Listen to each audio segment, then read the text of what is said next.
Seguimos conversando junto al pastor Miguel Ángel Rivera. Quedamos en el programa anterior, ¿cierto?, donde estamos conociendo por qué se diferencia la iglesia evangélica.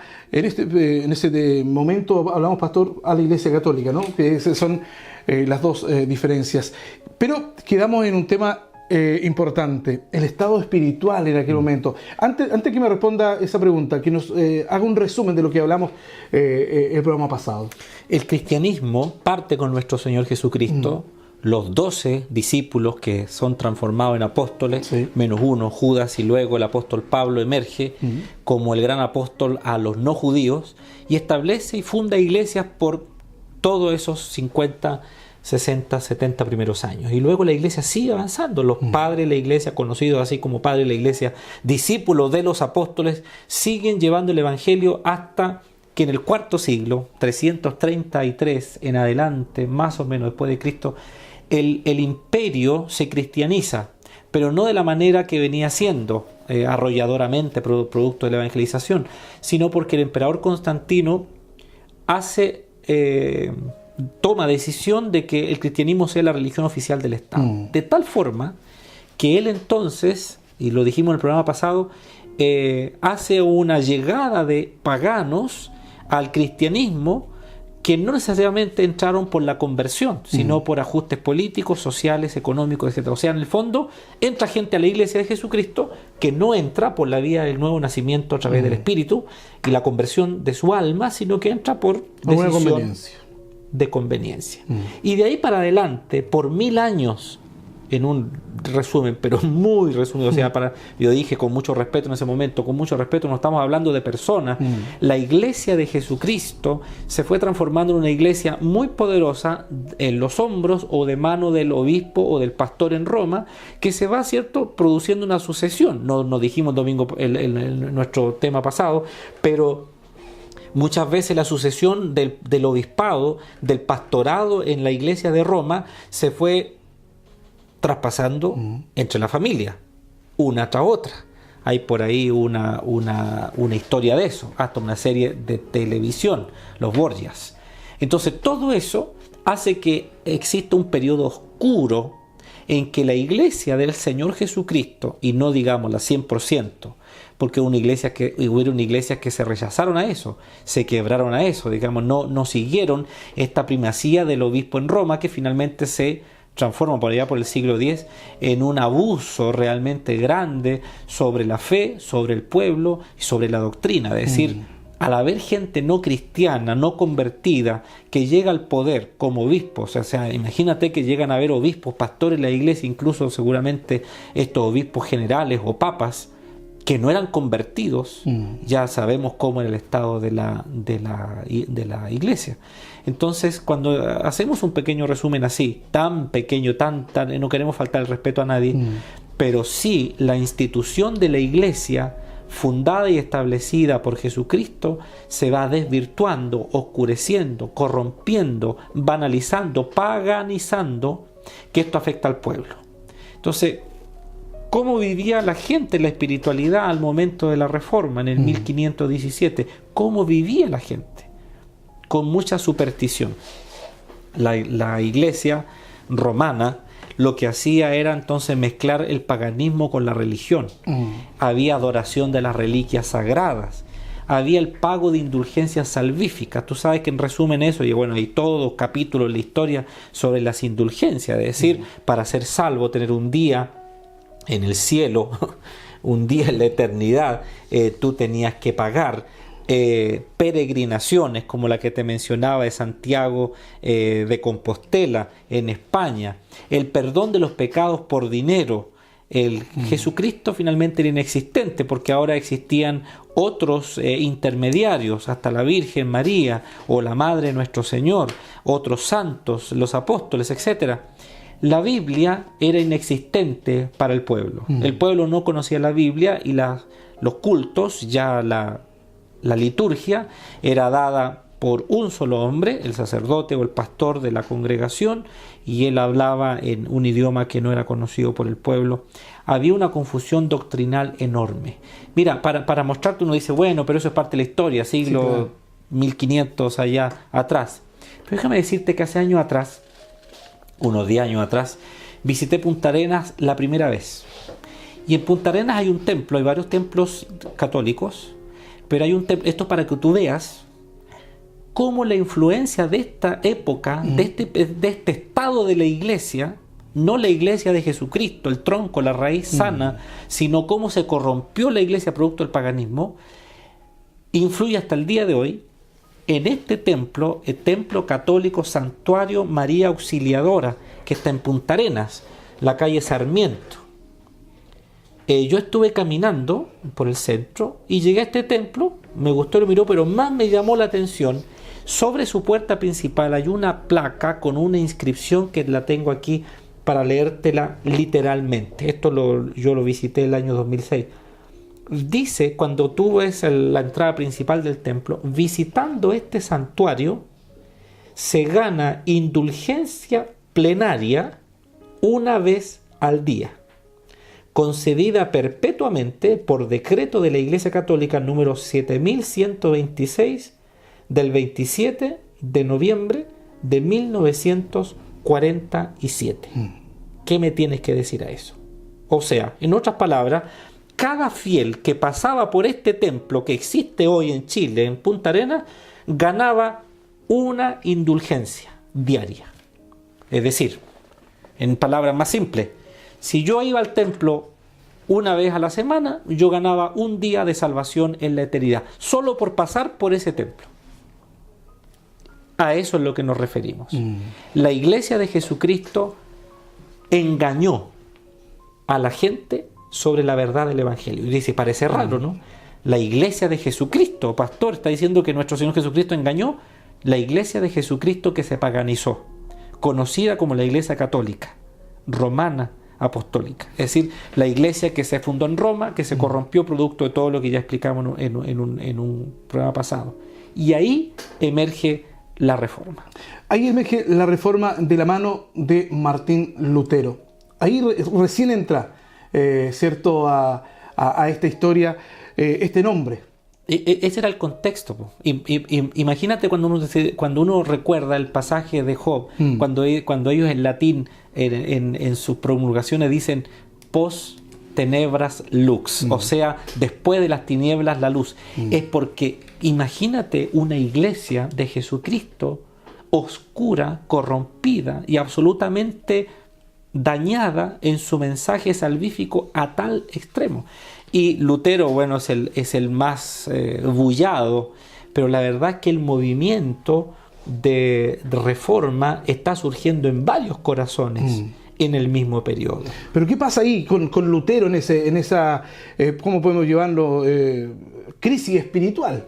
Bueno, Lutero se entregó a la vida monástica. Lutero era un hombre muy temeroso de Dios, cumplidor absolutamente de la ley de nuestro Señor. Tuvo la oportunidad de educarse, vuelvo a decir, él para los 21 años ya tenía un bachillerato en la Biblia, es decir, él había tenido esa oportunidad de estudiarla, y dice la historia que en 1505, entonces Lutero, que nace en 1483, es decir, ya pasaditos los 20 años, él se entrega al monasterio con el deseo sincero de poder estar preparado para lo que en su época se creía. La Iglesia Católica le había enseñado a la gente para esta época del 1500 que la vida era efímera, que la vida era transitoria y que lo que importaba era prepararnos para el juicio final, porque en el juicio final existen dos caminos, aún tres, ellos establecieron tres. El infierno para las almas impenitentes que no eran hallados, confesados o que no eran encontrados limpios, perdonados sus pecados, o el purgatorio para aquellos que habían sido parte de la iglesia. Y aquí entonces dejemos una cosa bien asentada. El catolicismo es una iglesia de culto universal, es decir, la persona tiene un hijo y nace católico. Y nació católico porque lo bautizaron y lo confirmaron cuando niño. Es decir, es católico todo el que nació de una familia católica, abuelos católicos, y así la línea sigue. Eso demuestra la confusión que Constantino metió dentro de la iglesia. O sea, hasta el siglo IV ser convertido al cristianismo era ser cristiano. Después de Constantino, toda la gente era cristiana. De tal manera que hoy día en nuestro país, por ejemplo, el 80% de la gente dice ser católico. Lo he repetido muchas veces en todos los programas que he hablado. Y estamos como estamos. Corrupción, violencia, mentira, robo, uso, abuso de la sexualidad, etc. ¿Por qué? Porque si somos cristianos, es que en realidad no somos cristianos. No hay nuevo nacimiento. Entonces Lutero luchaba toda su vida monástica por estar bien con Dios. Luchaba porque él, incluso, dice la historia, que Lutero era tan apegado al cumplir la Escritura que él lo que quería era casi ser santo, llegar a ser un santo. Él quería apartarse en el monasterio y allá meditar, abstenerse de todo lo que el mundo pudiese presionarlo, pero en el fondo la mayor lucha que él tenía era con las buenas obras que él trataba de hacer, y aunque las hacía, cuenta la historia, que Lutero aún no sentía paz a la angustia que había dentro de sí. Entonces él practicaba penitencias, y las penitencias lo llevaban a la confesión, y cada vez que él se iba a confesar, dicen los biógrafos de él que él terminaba pensando si habría sido tan exhaustivo como para confesar todo. La práctica de la confesión hoy día casi ha desaparecido. Sí. Pero Lutero en el fondo lo que tiene es una angustia muy grande, porque él quiere estar muy bien con Dios, devotamente servir a Dios, estar en paz en su vida, tener todos sus pecados confesados y hacer todas las penitencias. Pero aunque estaba en el monasterio, Lutero no tenía paz. Pero llega un momento donde Lutero también se encuentra con la Biblia. Claro que sí. El momento clave en la vida de Lutero, bueno, él estudia, sigue estudiando, hace un doctorado en escrituras. Él enseñó luego las escrituras. Y él, en la Universidad de Wittenberg, entonces él obtiene el doctorado ya más avanzado. Yo diría unos 5 años antes que se provoque la instalación de las tesis que él tiene, porque ya finalmente al entrar al doctorado, él tiene la oportunidad, Pablo, de estudiar la Biblia completa. La Biblia estaba en relatos con la gente, en historias. Lo que el sacerdote le decía, lo que el obispo, el pastor le decía, el párroco le decía, es lo que la gente escuchaba como historia. Pero él tuvo la oportunidad de estudiar toda la Biblia. Él tuvo la oportunidad de estudiarla en latín, estudiarla, ¿cierto?, para conocer los idiomas originales. Él era un doctor ya en eso. Pero yo diría que, y lo dicen los historiadores, la pregunta que golpeaba el corazón de Lutero es: ¿cómo puedo salvarme si Dios es justo y yo soy injusto? Lutero no podía zafarse de esto, hasta que en 1513, más o menos dice la historia, Lutero llega a la carta de Romanos y lee toda la carta, y ya de entrada, los primeros versos, él encuentra, por ejemplo, Romanos 1, 17. Y escuchemos esta lectura. Romanos 1, 17 dice así: de hecho, en el Evangelio se revela la justicia que proviene de Dios, la cual es por fe de principio a fin, tal como está escrito: el justo vivirá por la fe.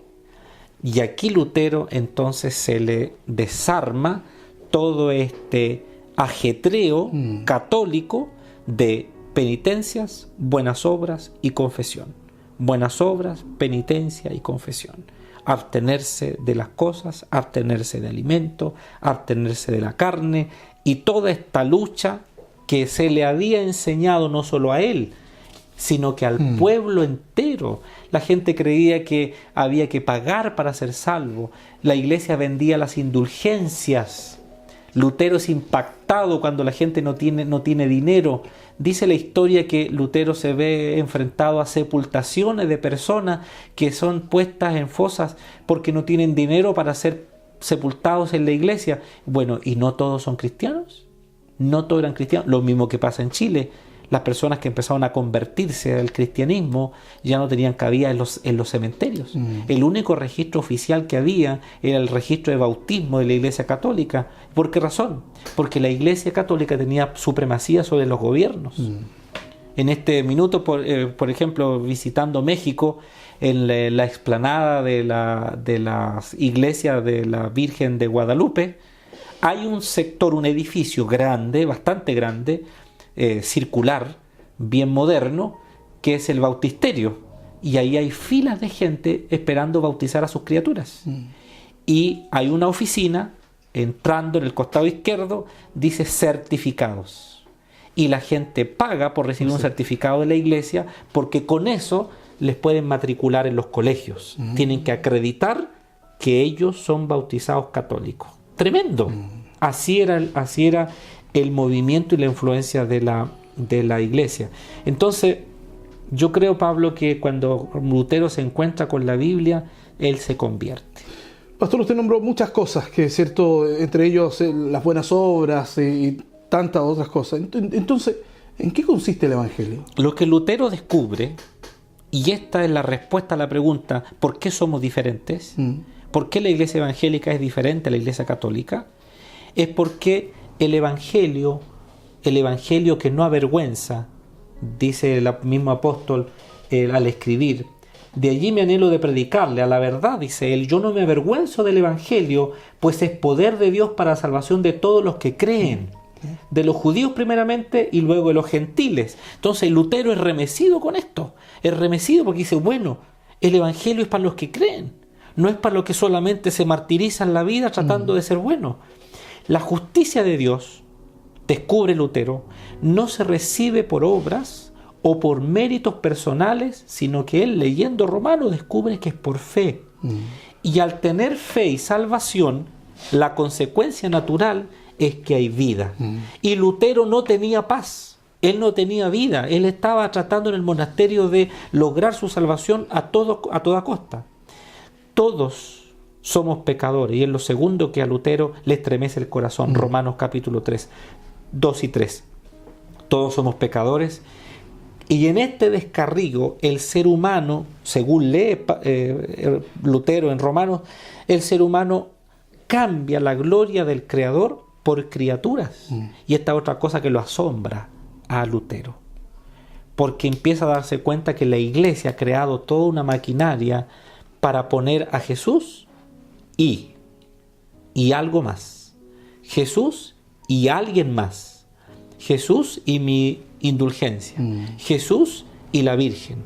Jesús y tal o cual santo o intercesor por mí. De tal manera que la sociedad, el mundo le ha dado la espalda a Dios, y los efectos de darle la espalda a Dios es que han adorado, dice Pablo en Romanos, a la criatura antes que al Creador.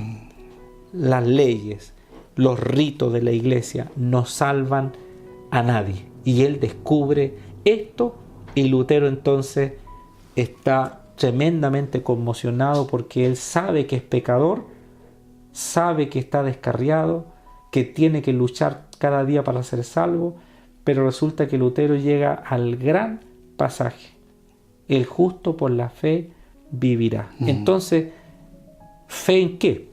Ahí está la gran pregunta de Lutero. Y él empieza a estudiar. Descubre que Jesús cumple una profecía de Isaías 53, donde dice que vendrá un Mesías, el cual cargará en sí mismo el pecado de todos nosotros. Isaías 53 dice: mas todos nosotros nos descarriamos como ovejas, cada cual se apartó por su camino. Mas el Señor cargó en él el pecado de todos nosotros.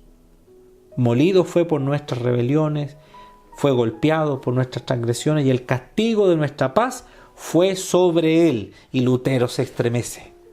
Nuevamente, me parece imaginarlo, porque él está descubriendo que este Mesías prometido, que vendría a ocupar el lugar de todo el mundo pecador, es Jesús. Precisamente Jesús.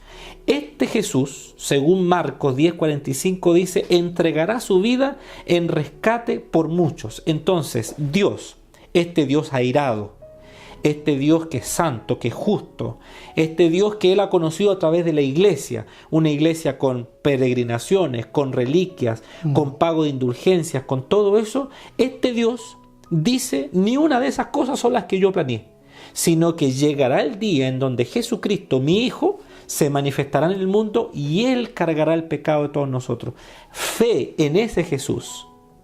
Fe en ese Jesús. Claro, cuando Él mira la iglesia y ve que la iglesia se abroga el poder de perdonar o no perdonar pecado, de mandar a la gente al cielo o de no mandarla, de pasar por debajo de un pórtico en un templo, y si yo paso por ahí, como te contaba, yo soy salvo un día en la eternidad. Por Dios, ¿a qué llegó la iglesia? ¿A qué nivel de bajeza llegó? Al ocultarle a la gente la verdad. Entonces, claro, dictando que todos éramos católicos, estamos todos salvos, y que Dios se apiade de nosotros, el famoso, ¿cierto? Ten piedad, Señor. Y entonces Lutero descubre que solo la fe es posible para ser salvo. Y ahí descubre justamente la clave de la salvación.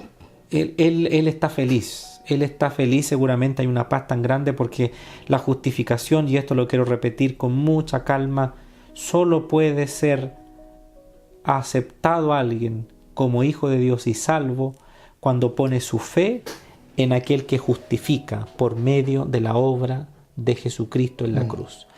Nuestro Señor Jesucristo es el que nos justifica. Él pagó en la cruz. Yo creo que esto fue una revolución para aquella época, porque la gente no tenía dinero ya para pagar la salvación. Por otro lado, la Iglesia Católica había tenido tanta influencia, Pablo, sobre las artes, sobre la cultura, que ya me imagino las pinturas, las obras de la dramaturgia, el teatro, ¿verdad? No había cine, pero todo ese contexto hacía que la gente solo pensara en el infierno. O sea, ¿quién quiere ir al infierno? Y si me están diciendo que el Papa tiene el poder de sacar gente del infierno y mandarla a la eternidad o al purgatorio en el peor de los casos, yo pago. Y eso fue lo que pasaba con la iglesia oscuramente en ese tiempo. Bueno, yo creo que un pasaje final que estremece la vida de Lutero es el de 5, 2, 1 y 2. Romanos 5. En consecuencia, ya que hemos sido justificados mediante la fe, tenemos paz para con Dios por medio de nuestro Señor Jesucristo. También por medio de Él y mediante la fe, tenemos acceso a esta gracia en la cual nos mantenemos firmes. Así que nos regocijamos en la esperanza de alcanzar la gloria de Dios. Algo que estaba destinado solo para algunos. Y fuertemente habla Efesios cuando dice: la salvación es por gracia de Dios y no por obras, para que nadie se gloríe. Efesios 2, 8 y 9. La Biblia lo dice. Y lo repito otra vez. Cuando Lutero llega a estas verdades, no le queda otra alternativa que decirle a la iglesia: no es como nos han enseñado. Ahí viene las bases de esta reforma también, que nos debe quedar muy claro, ¿no? Sí, yo creo, Pablo, que para cerrar, porque hay mucho que decir, pero para cerrar, las tesis de Lutero, clavadas en Wittenberg el 31 de octubre de 1517 en las puertas, que resonaron fuertemente, se resumen en que solo la Biblia y no la iglesia oficial con sus tradiciones puede decir lo que es y lo que no es. Solo la fe en Jesucristo y no las obras. Solo la gracia de Dios y no los méritos ni los pagos. Solo Jesucristo obró la salvación. Si no se recibe a Cristo como Salvador, no hay salvación. Y la gloria debe ser solo para Dios. No puedo yo aceptar en mi vida inteligente que haya un pontífice humano que sea un puente para llevarme a Dios. Hoy día, la persona más razonable cree eso. ¿Cuál es la clave para mí? Y esto quisiera decirlo leerlo, de un extracto de Lutero. Lutero, después que ya la reforma se fue ejecutando, dijo así en su introducción al Catecismo Menor: la deplorable condición que recientemente encontré cuando visité de manera breve las iglesias en Alemania fue simplemente que no había enseñanza cristiana. Buen Dios, cuánta miseria vi. La gente común, especialmente los del campo, no tienen conocimiento alguno de la enseñanza cristiana, y desafortunadamente muchos pastores son bastante incompetentes e inadecuados para enseñarle a la gente. No saben el Padre Nuestro, el credo, ni los 10 mandamientos. Viven como si fueran cerdos y bestias irracionales, creyendo supersticiones, pero ahora en el Evangelio todo debe ser restaurado y renovado. Y ustedes, pastores, dicen, de Cristo, avergüéncese por haber descuidado a las personas y no haberles dado la atención necesaria. Quiero cerrar con esto. La Reforma era un grito: devuélvanle la Biblia al pueblo. Y Lutero hizo la primera traducción de la Biblia al alemán y lo puso entre la gente. Yo tengo un temor hoy. Creo que las personas no conocen la Biblia, aún los que están en la iglesia evangélica. No digo todos, pero la iglesia tiene que volver a que sus miembros estudien y lean la Biblia por sí mismos. 3 capítulos al día logran que la Biblia sea leída en un año. Cristianos evangélicos, nosotros nos diferenciamos no por cosas de ropa, de estilo, de culto. Nos diferenciamos porque la Biblia volvió en rescate de la verdad del Evangelio en un periodo que era muy oscuro. Quisiera invitar a todos a que volvamos a la Biblia. Ese es el corazón de la Reforma. Que Dios nos bendiga. Es el corazón de la Reforma. Y hay desafíos también, ¿no? Pero no hay duda. Lo podemos analizar en otro programa. Ha sido un programa muy interesante junto al pastor Miguel Ángel Rivera, pero no quiero dejar pasar esta oportunidad para que oremos justamente por esto, para que la Biblia, no que la Biblia venga a nosotros, sino que nosotros como cristianos y conocer. Sí, gracias a la Reforma tenemos luz y tenemos claridad y pudo emerger la iglesia. Puse este librito antiguo aquí al frente para no olvidar. Este librito editado en 1947, en la misma época en que la iglesia puso esa placa allá en Punta Arenas, Salvación pasando por este templo. Se cuenta la historia aquí de los primeros cristianos. Los atacaban, los humillaban, les rompían los tratados, los golpeaban, le trataban de quemar los templos, le lanzaban barro. Hubo un episodio así en una iglesia. Seguramente la historia de nuestra iglesia y de tantas otras iglesias históricas de más de 100 años darán cuenta de cómo la iglesia evangélica se abrió paso en medio de una oposición grande de la iglesia católica, a tal punto que se le decía que en la entrada de los templos evangélicos había debajo del limpiapiés una imagen de la Virgen María, que los evangélicos, al restregarse los pies para sacarse el barro, pisoteaban esa imagen. Eso nunca fue así. Es que la iglesia dominante, la iglesia que tenía la primacía, no soportaba que la luz de Cristo hubiese salido otra vez pura en medio de las tinieblas. Con mucho respeto dije al principio, yo espero que los evangélicos que están escuchando y aquellos que no son ni católicos ni evangélicos, pero no encuentran la vida en la iglesia católica, puedan entender que hay una tremenda diferencia entre nacer siendo religioso o realmente tener un encuentro con Jesucristo como Salvador. Aquí la clave, la diferencia, nuestra pregunta es: ¿por qué somos diferentes? No es porque tengamos templos sin incienso, sin vela o sin santos. Aquí la clave es que Jesucristo es el Salvador del mundo. Él dio su vida por nosotros y todo el periodo oscuro que la humanidad vivió, lamentablemente lo vivió de la mano de la Iglesia Católica porque se paganizó. Y espero que hoy día todos los que hemos escuchado esta presentación podamos comprender que hay una tremenda diferencia entre creer que uno es y haber nacido de nuevo por la salvación en Cristo. Y esa es mi oración. Le invito a orar, pastor. Amado Padre, gracias. La gracia tuya salió a la luz gracias a estos hijos tuyos, Lutero y otros más. Señor, hoy día nos llega el Evangelio a nosotros en un continente de 200 años y un poco más de aparecer la inmigración. Pero los pueblos originarios, aquellos que estaban antes que nosotros, también tuvieron la oportunidad de ver la revelación tuya, como dice Pablo en Romanos, desde lo creado. Pero el ser humano siempre ha tenido periodos oscuros, siempre ha tenido etapas donde trata de buscar a Dios, pero crea su propia cultura y su religión. Y eso pasó con los pueblos que vivían aquí en América antes. Pero llegó también el cristianismo, un cristianismo, Señor, católico, un cristianismo de espada, un cristianismo de ayudas, de hospitales, colegios, pero faltó lo esencial. Faltó la verdad del Evangelio, lo que salva a la humanidad. Por eso, Señor, te pedimos perdón. No nosotros que somos contemporáneos, sino perdón porque aquellos que debieron traer la luz del Evangelio no la trajeron.